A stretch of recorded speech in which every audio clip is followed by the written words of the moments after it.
The next one is right livelihood.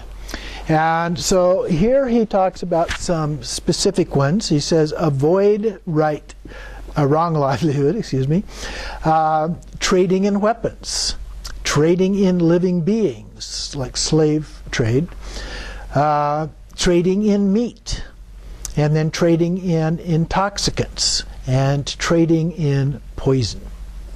So he gives a very specific list here. And so we look at that and we have to judge that and understand it as best we could as a part of that, and ideally we would not want to participate in those specific kinds of trades. The second one is the proper use of wealth. He's already talked a little bit about that before, and this is somewhat like what it was in the last one where it was on this topic. The Blessed One addressed a householder with the wealth acquired by energetic striving, the strength of his arms, the sweat of his brow, righteous wealth righteously gained. The noble disciple undertakes 4 worthy deeds. What are they? The wealth makes himself happy and pleased and properly maintains himself in happiness. He makes his parents happy and pleased. He makes his wife and children, slaves, workers, and servants happy and pleased. He makes his friends and colleagues happy and pleased. This is the first case of wealth gone to good use, fruitfully applied and used for a worthy cause. Further, the disciple makes provisions against the losses that might arise from fire, floods, kings, bandits, unloved heirs, and so forth. So this is the second case, is abbreviated here. The noble disciple makes 5 kinds of offerings to relatives, guests, ancestors, the king, and the devas. This is the third case, again abbreviated. The noble disciple establishes a lofty offering of alms to those ascetics and Brahmins who refrain from vanity and negligence, who are settled in patience and gentleness, who are devoted to taming themselves, to calming themselves, and to attaining nirvana. This is the fourth case. So those are the 4 things that he gives a little more detail on. These, householder, are the 4 worthy deeds that a noble disciple undertakes with wealth acquired. Righteous wealth, righteously gained. Wealth is expended on other things is said to have gone to waste, to have been squandered and used frivolously. Now we might find some other things that are still wholesome uses of funds like that rather than the specific things that are in here. So I think again that it's the basic principle that he is talking about more so than just these specific, very exact cases. So then we go on to the third one, a family man's happiness. The Blessed One said to the same householder, there are, householder, these 4 kinds of happiness which may be achieved by a layperson who enjoys sensual pleasures. What are the 4? The happiness of possession, the happiness of enjoyment, the happiness of freedom from debt, and the happiness of blamelessness. So then he talks a little bit more about each one of these and what is the happiness of possession. Wealth acquired by energetic striving and so forth, his arms, the sweat of his brow, righteous wealth righteously gained. He experiences happiness and joy from having done this. This is the happiness of possession. So it's okay, again, to possess wealth if it's gained in the right approach. And then what, householder, is the happiness of enjoyment? And the family man enjoys his wealth and does meritorious deeds. And then the third one, the happiness of freedom from debt. Here a family man is not indebted to anyone in any degree, whether great or small. Now we might have a little bit of trouble with that one in our culture, since we're almost all indebted in one way or another, whether it's a house or a car or a credit card or any other kind of thing that we have done to create some debt. But I think the issue here could be applied in the context of our culture to just not go to extremes. You know, if you're going to buy a house that you can afford, and that you can make the payments on reasonably without going out of to extremes in order to try and make those payments and so forth. And then the fourth one, the happiness of blamelessness. Here, householder, a noble disciple is endowed with blameless conduct of body, speech, and mind. So ethical conduct. He experiences happiness and joy. These, householder, are the four kinds of happiness that a lay person who enjoys sensual pleasures may achieve. So he's not saying to avoid sensual pleasures. What he's saying is use them in moderation. Don't go to extremes in terms of the sensual pleasures. It's just like his first discussion about the middle way, which had to do with the extremes of pleasures in his life in the palace versus his extreme asceticism, going with the five ascetics. And so something in between that. It's okay to eat reasonably. It's okay to do other things reasonably. Just avoid the extremes as a part of that. And then the next one is the woman of the home. So the woman householders, when a woman possesses four qualities, she is heading for victory in the present world. What for? So on page 129, he goes through these. First, she is capable at her work, manages her domestic help, behaves in a way that is agreeable to her husband, and safeguards his earnings. And those sound a little bit like the ones that were listed previously. And what is capable at her work? She is skillful and diligent in regard to her husband's household chores. So there's certain assumptions here about the culture. Investigates in appropriate means, and it's able to act and arrange everything properly. And what is managing the domestic help? She knows by direct inspection what they have done and failed to do. When they are sick and healthy, distributes to each appropriate share of food and so forth. And then to behave in a way that is agreeable to her husband. That she would not commit any misdeed that her husband would consider disagreeable, even at the cost of her life. A little bit of an extreme there, but that's a phrase that we hear in the Bodhisattva path over and over, being willing to do things even at the cost of our life. And then the next one is safeguarding her husband's earnings. She succeeds in protecting and guarding it, and is not a spendthrift, thief, wastrel, or squanderer of his wealth. And then she is heading for victory in the present world, but she possesses four other qualities. She is heading for victory in another world. So some of those had to do with this life, and then this next list has to do with future lives. So here she is accomplished in faith, moral discipline, generosity, and wisdom. So we go through each of these four. In faith, she places faith in the enlightenment of the Tathagata.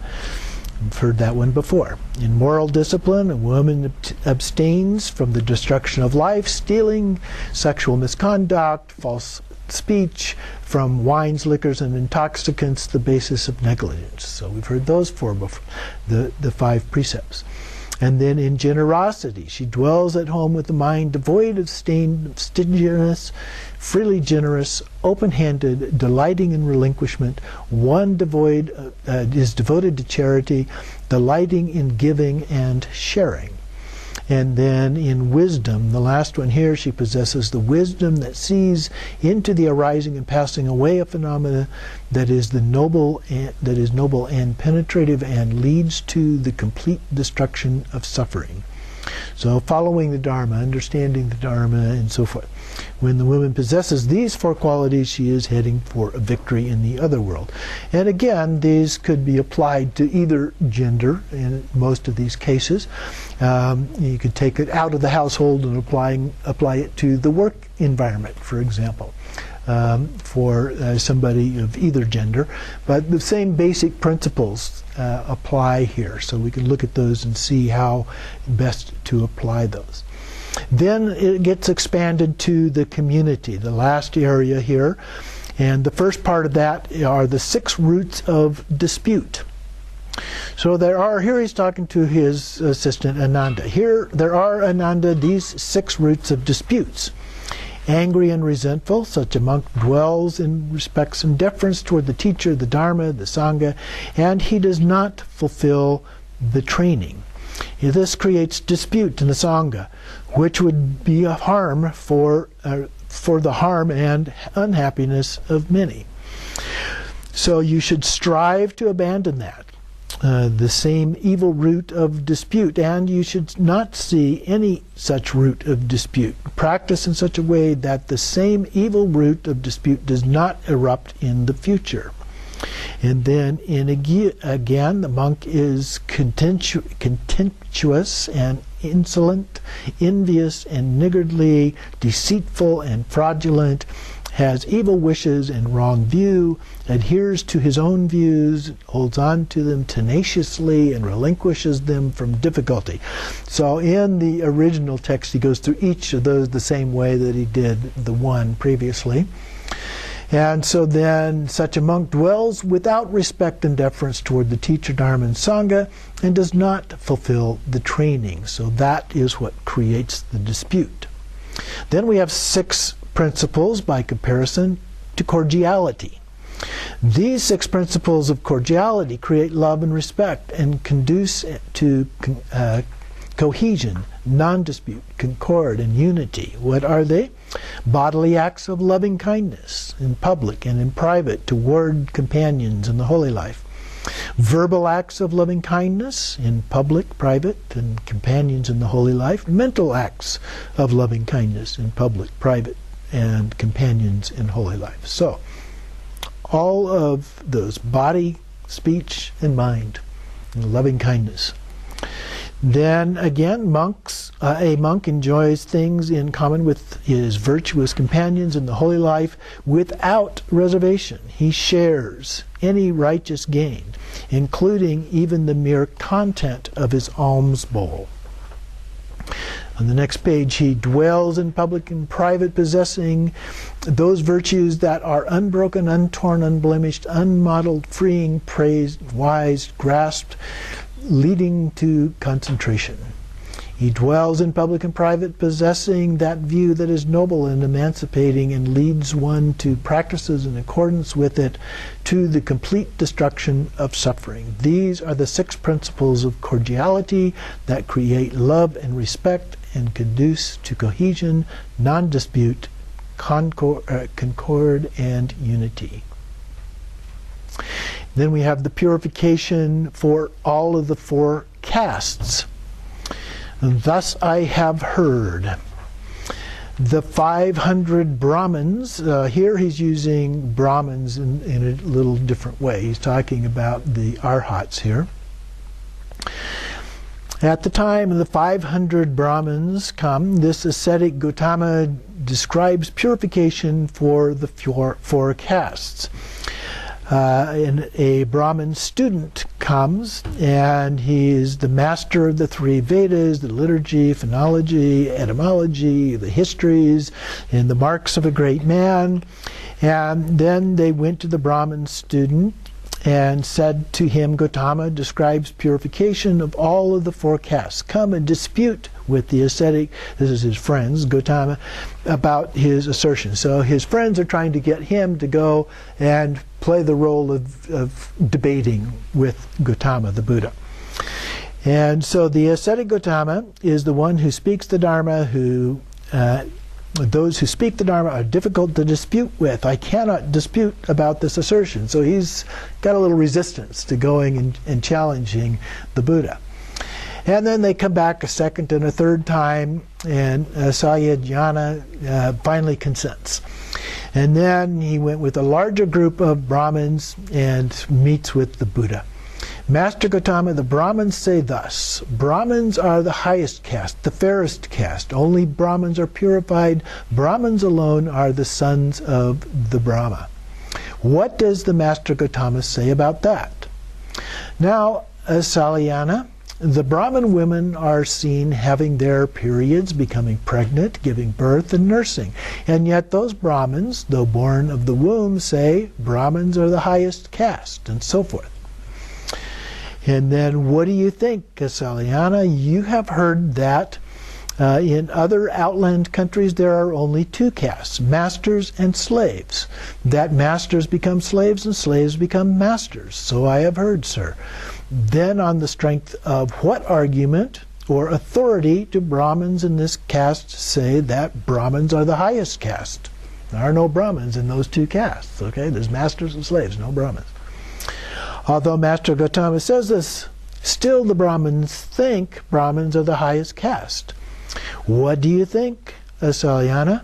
Suppose Kataya, the nobles and the warriors, Katiya, I guess it would be, were to kill living beings, take what is not given, commit sexual misconduct, speak falsely, speak maliciously, speak harshly, gossip, be covetous, have a mind of ill will, and hold wrong view. After death, would only he be reborn in a state of misery, in bad destination, in the lower world, in hell, and not a Brahmin? Suppose a merchant or a worker were to go through and do these things. No, Master Gautama, whether it be a Khattiya or a Brahmin or a merchant or a worker, all these four castes would be reborn in a state of misery, a bad destination in the lower world, in the hell. So he just kind of refuted himself, because the Brahmins, the highest caste, they're the ones purified and all of this. But all of a sudden, if they do these acts, then they fall to hell. Then on the strength of what argument or what support and what authority do the Brahmins in this case say Brahmins are the highest caste? Still Brahmins think thus. Brahmins are the highest caste. What do you think then, Asalyana? Suppose a Brahmin were to abstain from killing and doing all these things. Would only he be reborn to a good destination in the heavenly world, and not a Khattiyana or a merchant or a worker? So would only the Brahmin class? No, Master Gautama. Those of all four castes who abstain from those things will be reborn in a good destination. Then on the strength of what argument, authority, do the Brahmins say that Brahmins are the highest caste? Still the Brahmins think Brahmins are the highest caste. And then he goes through, he talks about loving kindness, and he gives an example of brushing off dirt and dusts and so forth. Talks about all four of the castes, and then he talks about a fire stick and lighting a fire. And then he talks about the first group. Would that fire have a flame, color, radiance, possible uses for the purpose of that? The second group, no flame, color, radiance. Would it be possible to use it for the purposes of fire? No, Master Gautama. The first group would have the flame. The second group would also have the flame. And then what argument, the Buddha is saying, or authority do the Brahmins say the Brahmins are the highest caste? I mean, they're doing everything, all of these things in the same way, all these castes. And so and then he replies once again, still the Brahmins think the Brahmins are the highest caste. Suppose a Khattiya youth were to unite with a Brahmin girl, and a son was born. And would it be called Khattiya after the father, or a Brahmin after the mother? It would be called both.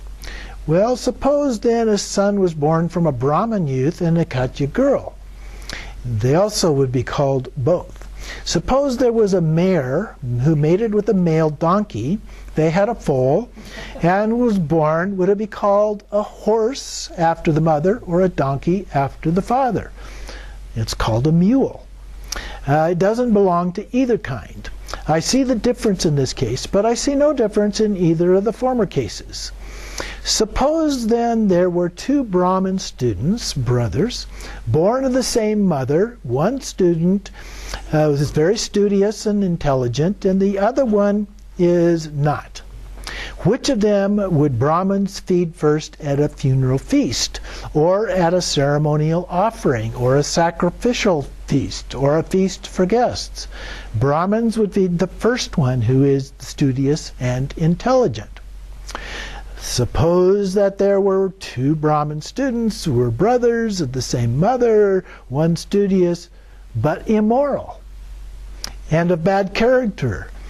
One neither studious nor intelligent, but virtuous, of good character. Which one of them would the Brahmins feed first? Brahmins would feed first the one of virtuous and good character.